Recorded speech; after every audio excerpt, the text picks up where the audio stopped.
دوغا مقالة بربرة عبد الشكور محمود حسن ويهريها حملة كسر دولته هوسي مقالة بربرة أيوة قدوميها وحبرشة قبل ساحل أيام ما تكون يكون يجن سكول عمر توري مقالة بربرة waxa ay ka warrameen in ay doonayaan in ay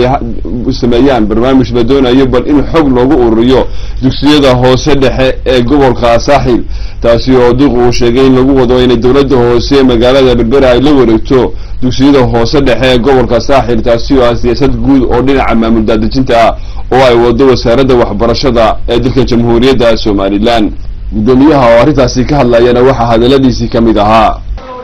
انت بوان صومر دونا لبيا فرتكا اسكوله هوسه دخه ان شاء الله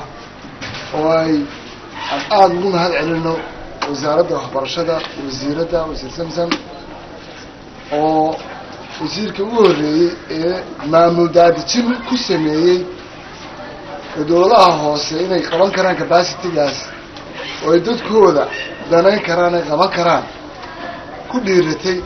annaguna insha Allah waxaan ilaahay ka baryaynaa in ilaahay nagu asturo aan noqono kuwa ku guuleystay dad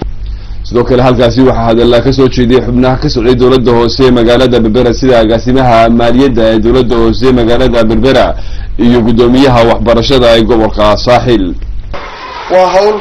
aan ku tiro koobano shaqaale hoosaadkii waxa kale oo aan ku soo go'aanaynaa xaaladda maanta iskuulada ay ku sugan yihiin arrinkaas fulintiisa waxaan uga mahadnaqayaa dawladda hoose barnaamijkan wuxuu daarleeyahay maamul daadejin ka imanaya dawladda dhexe oo imanaya dawladaha hoose waana barnaamijka iska kaashadeen hay'adaha ku boobay GPLG-ga wasaaradda dhexe iyo dawladda hoose oo ay fanahaan iska kaashadeen xooga saarna sidaan u baahi kasta oo iskuulada taala la heer maxalli heer arday iyo heer dhismo iyo heer shaqaale hoosaad si aan u soo ogaan lahayn xog sax ah oo lagu hawlgalo go'do u soo taaban lahayn barnaamijkan dawladaha hoose guud ahaan dalka Jamhuuriyadda Soomaaliland ay kula wareegi doonaan dugsiyada hoose dhexe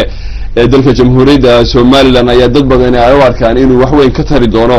kobcinta iyo dadgelinta hawlaha waxbarashada ee dalka Jamhuuriyadda Soomaaliland maadaama ay waxbarashadu aanay ka maarmi karin deegaanada ay markaasi hoos timaado Cabdisalaam Xariir Sheekh Cusmaan TV-ga qaranka Soomaaliland Berbera